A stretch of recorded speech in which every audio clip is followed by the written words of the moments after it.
Төле би.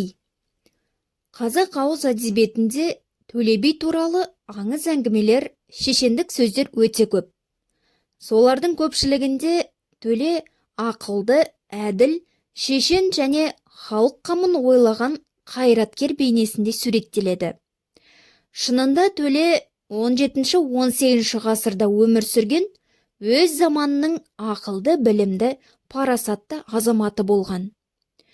Төле бидің туған әкесі Әлібек. Дәстүр бойынша Төлені халық үйсін Төле би деп атаған. Атадан балаға ауысып айтылып келе жатқан аңыздар бойынша Төле орта бойлы, сымбатты, нұрлы кісі болған. Әулие ата қазіргі Жамбыл төңірегінде туған. Жиделі Байсын жерінде Сырдың бойында көшіп жүрген. Көп тұрған жері Шынас, ескі Тәшкен, сол жерде қайтыс болған. Төле көп жасаған адам. Оған дәлел ұлы жүз Төле би мен кіші жүз Әйтеке би бірігіп, орта жүзден Қасқа көл, сірә Балқаш болса керек деген көлді даулайды. Бірақ орта жүздің бас биі Орманбет оларға: екі би айтқан сөзің жарасады, еншіге әркімдері таласады. Қасқа көл орта жүздің көлі еді ғой, айтқандарың қиянатқа жанасады, деп көлді бермейді. Кейін Орманбеттің анасы көндіріп, көлді 300-дің рулары бірге жайлайтын болып келіседі. Сонда Төле би Орманбеттің анасына риза болып былай депті: Қасқа көлді алам деп келіп едім, Орманбет бермеген соң өліп едім. 70 жаста айтқаным жерде қалып, мәңгіге тірілместей болып едім. Төле Тәуке ханның 7 жарғыш бас биінің бірі. Ал Тәуке тұсында Қазақ хандығының бір орталыққа бағынып, ішкі және сыртқы жағдайының бір сыдырғы нығайғаны белгілі. Тәуке ханның билігін 300-дің қалай қолдағанын бейнелейтін бір мысал мынадай. Төле би шідер ұрлап қолға түскен бір ұрыға ұрланған шідердің 3 тармағын 3 аттың аяғына салдырып, енді осы 3 атты 3 жаққа ұрып айда. Егер аттар шідерді үзіп босанып кетсе, айыптан азатсың. Ал шідер үзілмесе, үшеуін біріктіріп ұстаса, онда ол 3 тармақты шідер емес, 3 ердің қызметін атқарғаны. Онда бір тармағы үшін бір бесті айып төлейсің, деген үкім айтады. Әрине, мықты қайыстан жұмырлап өрілген шідерді аттар үзіп кете алмайды. Ұры бір шідер үшін 3 ат төлеп құтылады. Төленің бұл билігін қазақтар да, кейін қазақтың әдет, заңын зерттеген орыс оқымыстылары да даналық шешім деп бағалайды. Сөйтіп Төле би Әлібекұлы кезінде Қазақ хандығын, қазақ елінің бірлігін нығайтуға қызмет еткен қайраткер болған. Төле бидің қоғамдық қызметі әсіресе 1723 жылғы жоңғар шапқыншылығынан кейін айқынырақ көзге түседі. Қыз анадан, бота енеден ажырап аңырағанда, азынаған осынау Ақтабан шұбырында Алқакөл сұлама атанған шапқыншылық заманда халыққа қарадан шыққан билерде ұйытқы ұйымдастырушы болды. Елге бай құт емес, би құт дейтін нақыл сөзді Төле би сол кезде айтыпты. Міне ел басына екі талай күн туып, ер сасқан, әйел етегін басқан қысталан кездерде де ұлы жүзді бастаған Төле би қонысынан аумай, елін жерін бүліншіліктен сақтап қалған. Күші басым жауға қарсы шығып, қамсыз отырған халық қанын төкпей, айла тәсіл қолданған. Осы орада Төленің даналығын бейнелейтін бір халық аңызы бар. Жоңғар шапқыншылығынан босып ел қаша көшкенде, Төле үйін жықпай жұртта қалыптымыз. Қалмақтың әскер басы бұған таңданып, көшпеген себебін сұрағанда Төле би: Бұйыл шаңырағыма бір қарлығаш ұя салып еді. Бұл бүкіл дүние жүзін топан су басқанда, Нұх пайғамбардың кемесін суға батудан сақтап қалған. Жыланға адам баласының жем болу қаупі туғанда, содан қорғаған жануар еді. Мен өз бала шағамды қорғап қалған құстың ұясын бұзып, балапандарын қырып кете алмадым, дейді. Мұны естіген қалмақ қонтайшысы: бұл әулие екен, деп оның өзіне де, маңайындағы еліне де тимептіміз. Аңыздың қаншалықты дұрыс бұрыстығын кесіп айту қиын. Бірақ бір шындық: Ташкент мен Шымкент айналасында қазақтар мен өзбектер Төле бидің есімін тура атамайды. Күні бүгінге дейін Қарлығаш әулие, Қарлығаш би деп қадірлейді. Төле би көршілес елдермен Бұхар, Қоқан, Жоңғар хандықтарымен мүмкін болғанша тату достық қатынас жасауды жақтаған. Әсіресе Орта Азиядағы хандықтардан мәдениеті жоғары, өндірісі ілгері орыс елімен мәмілені қолдаған.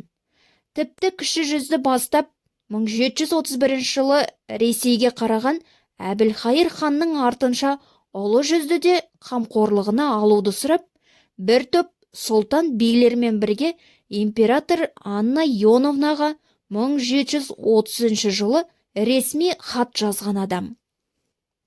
Анна Иоановна 1734 жылғы 10 маусымдағы мақтау қағазы бойынша ұлы жүз ресми түрде Ресей қарамағына алынған.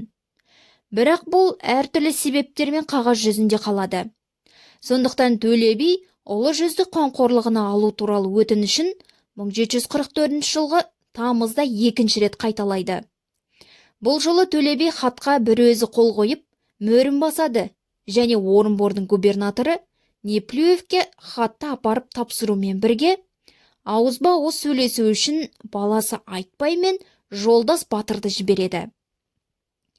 Қазақ елін нығайтуда қалмақ жоңғар басқыншыларына қарсы халық азаттық күресін ұйымдастыруда көрсеткен ерлігі мен сіңірген еңбегі үшін, сондай-ақ ақылдығы мен әділдігі арқасында Төле би Әлібекұлы ел алдында үлкен сенімге беделге ие болған. Ал ауыз әдебиетінде Төле негізінде жеке басының қасиеттерімен, дәлірек айтқанда әділ билігімен, тілмәр шешендігімен дәріптеледі. Сол сияқты халық аңыздарына қарағанда Төле заманындағы белгілі батырлар мен билердің, тіпті хандардың бірсыпырасына ақылшы болған. Атақты батыр әрі шешен Шақшағұлы Жәнібек Төле биден ақыл сұрай келіп: түзу молтық ұшқыр құс, жүйрік ит, мақтаншақ жігіт, орыншақ ат жидым. Бозбала болып ерлік құрайын ба, үлгі алып билік құрайын ба? Еліңде кәрің болса жазулы тұрған хатың, жайлаған көліңнің алдында төбе болса ертеулі атың деушеді. Ақыл сұрай келдім, дейді. Сонда Төле би: өгізді өрге салма, қанатың талар, наданға көзіңді салма, сағың сынар. Досыңа өтірік айтпа, сенімің кетер, дұшпаныңа сырыңды айтпа, түбіңе жетер. Жал құйрығы қаба деп жабыдан айғыр салма, жаугершілік болғанда жағдайлап мінер ат тумас. Жақыным деп жаманның мал үшін жақсының жағасынан алма, өрсің тарылар. Қару жисаң мылтық жи, жаяу жүрсең таяқ, қарның ашса тамақ. Ит жүгіртіп құс салсаң әуейі боларсың. Әйел алсаң көріктігі қызықпа, тектін ал. Мақтаншақ жігіт жисаң ұятқа қалдырар. Орыншақ ат жаз жарға шығар, қыс қарға шығар. Тұмау түбі құрыт болар, тұман түбі жұт болар. Ақылдың түбі құт болар, елге бай емес би құт. Қабырғадан қар жауса, атан менен нарға күші. Ел шетіне жау келсе, қабырғалы биге күш. Қарап отырғанша бір нәрсеге жарап отыр. Кәсіп болмай нәсіп болмас. Менен ақыл сұрасың, менің айтарым осы, деген екен. Аңыз әңгіме тарих емес. Халық өзін атқан қаһарманын қалауынша қайта туғызады. Мақтаса көтермелеп, әсірелеп, даттаса кемітіп, тұқыртып көрсетеді. Бірақ жоқтан бар, бардан жоқ жасамайды. Қандай болмасын, аңыздың астарында негізінде бір шындық жатады. Мысалы, қазақ еліне келген бір елдің елсін біреулер өлтірейін деп, екінші жақ өлтірмейміз деп үлкен дау тартыс болыпты. Сонда осы мәселені ақылдасып шешу үшін ұлы жүзден Төле би, орта жүзден Қазыбек би, кіші жүзден Алшын Әйтеке би бас қосып, бір төбеге шығып отырса, алдындағы көлге бір қаз келіп қоныпты. Сонда Төле тұспалдап, «Мына көлдің алар ма еді қазын атып», дейді. «Оғың шығын болмасын жазым атып», дейді Әйтеке. «Құтылмастай бәлеге қап жүрмейік, қаз екен деп перінің қызын атып», дейді Қазыбек. Осымен сөз бітеді. Елшіге тимей еліне қайыру керек деген шешімге келеді. Аңыз әңгімелерге қарағанда Төле жастайынан-ақ зерек, зерделі болған. Төленің әкесі Әлібек биге екі даугер жүгініске келіп, біреуі: «Қырдан қуып, індетіп қазып алған түлкіме мұнау таласып бермейді», дейді. Екіншісі: «Сыртынан жүні жетілсін деп бағып жүрген түлкім еді, оның үстіне жерде інде менікі, демек түлкі де менікі», дейді. Би даугерлердің сөздерін естіген соң 13 жасар баласына сілтеп, мұның билігін Төле берсін, дейді. Даугерлер Төлеге келсе, ол бір шыбықты ат қылып, бір шыбықты қамшы қылып далада әйтшулеп ойнап жүр екен. Алдына келіп дауларын баяндаған соң бала: «Түлкі арлан болса сенікі», дейді.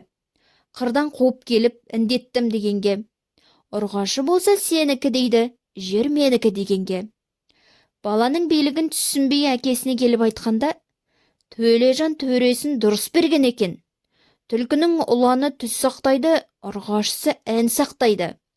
Түлкі еркек болса, сенің қырдан қуып келіп індеткенің рас, түлкі саған тиеді. Ал ұрғашы болса, жер иесі саған тиеді, дейді Әлібек. Тағы бір аңызда Төле би қанжыға қайыс ұрлаған ұрыға атшабан айып кеседі. Мәнісін сұрағанда, «Қанжыға тон сақтайды, тон жан сақтайды» деп жауап береді. Сондай-ақ тұсау ұрлағанға ат бастатқан 9 айып салады. Оның мәнісін тұсау ат сақтайды, ат ер сақтайды, ер ел сақтайды деп түсіндірген.